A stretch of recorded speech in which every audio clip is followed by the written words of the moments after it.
Operating leverage arises from the presence of operating fixed costs in a company's structure. In our previous tutorials, we've addressed fixed costs. We all know that fixed costs are the costs that the company will incur regardless of the amount or the volume of production. It measures Operating leverage measures how a company's operating income responds to the changes in sales. So a company with higher fixed costs will definitely have a higher operating leverage, meaning that small change in sale will result to a significant change in operating profits. So we are going to be describing the formula for degree of operating leverage. To calculate the degree of operating leverage, we are looking at percentage percentage change in the profit before interest and tax divided by the percentage change in sales. And so we are going to break down this whole formula. For a profit before interest and tax, it is the quantity Q into S minus V divided by Q into S minus V minus FC, which is which can also be contribution,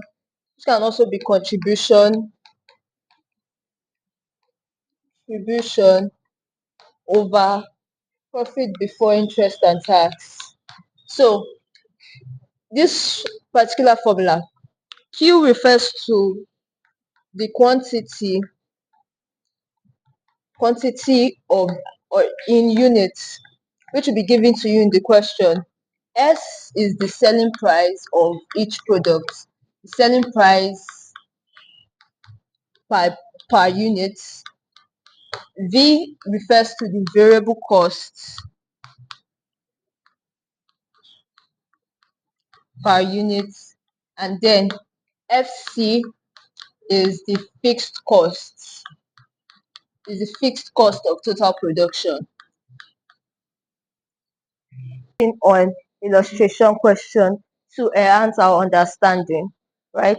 So David Limited currently has a sales volume of 50,000 units with a total fixed cost of 300,000 naira. The selling price is 20 naira, variable cost per unit is 10 naira. It has in its capital structure 15% 300,000 debentures and 18% 100,000 preference share capital. If the corporate tax is 40%, calculate DFL at 50,000 units. So this is quite straightforward.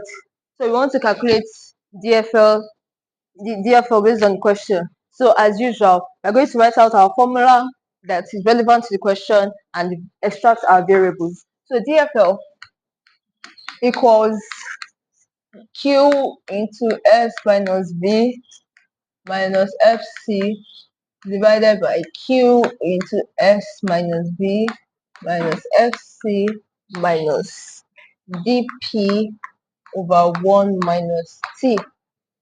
Right? So now we are extracting our variables. As from the previous question, Q is 50,000 units.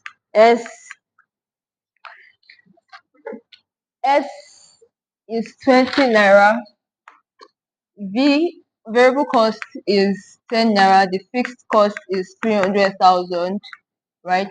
But then now there is a twist to the question, like we all know. So now we have to calculate our R.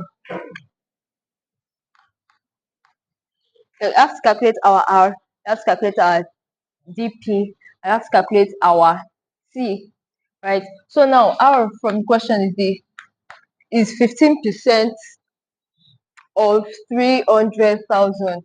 15% of 300,000. That's is the rate on the debenture, which is giving us 45,000. And then the dividend on preference shares is percent, right, of 100,000,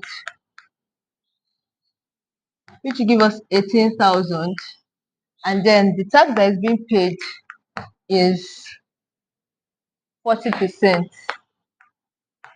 right? So fix it into the question. I made a mistake in the earlier one. It's supposed to be minus r minus d p minus divided by 1 over t. So to solve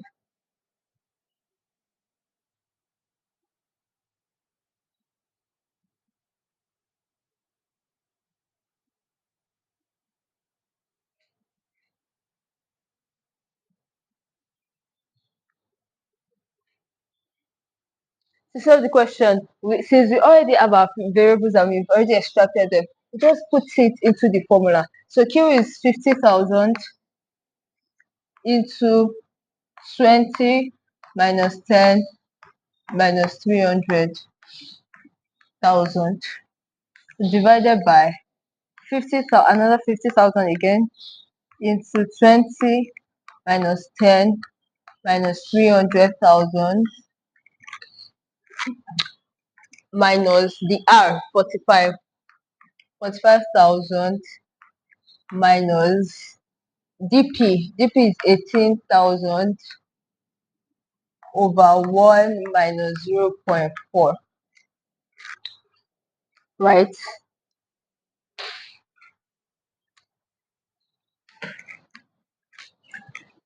This will give us 200,000 over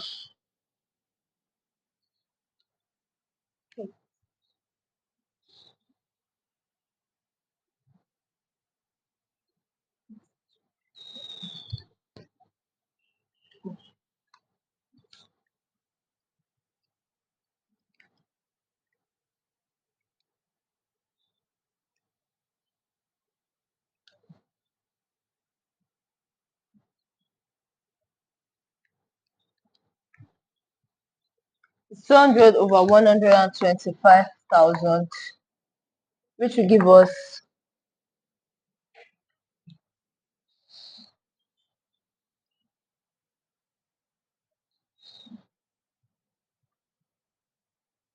it will give us 1.6. So it shows that a 1% increase in EBIT will increase our EPS, that's earnings per share, by 1.6%.